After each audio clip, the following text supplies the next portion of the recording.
هياخد مكاني. رديت عليه وانا كل غضب وقلت له انا معرفش انت مين ومش هسيب البيت مهما حصل، ويا ريت تمشي من هنا قبل ما اطلب لك الشرطه. رد عليا بكل هدوء وقال لي تمام، انا متاكد اني هشوفك انت وعيلتك قريب.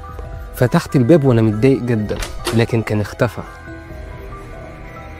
وبعد كام يوم بدات تحصل حاجات غريبه. كنت حاسس دايما ان في حد بيراقبني، وكنت بشوف ظل بيتحرك في المكان، وكنت بسمع اصوات مخيفه.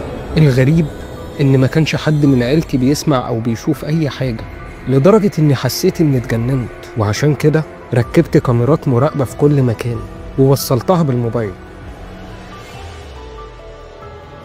وبعد 3 أسابيع بالظبط كنت قاعد في مكتبي بشرب قهوه، وفتحت الكاميرا على الموبايل، لكن لفت نظري ان الكاميرا في اوضه ادم مش شغاله.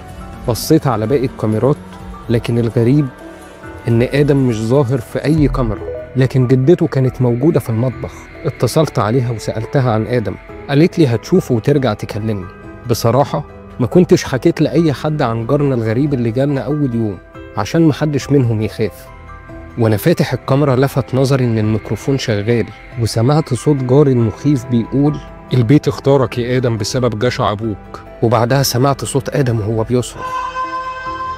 على طول خرجت من المكتب وجريت على البيت واتصلت بالشرطة وأنا في الطريق، وبلغتهم بكل حاجة.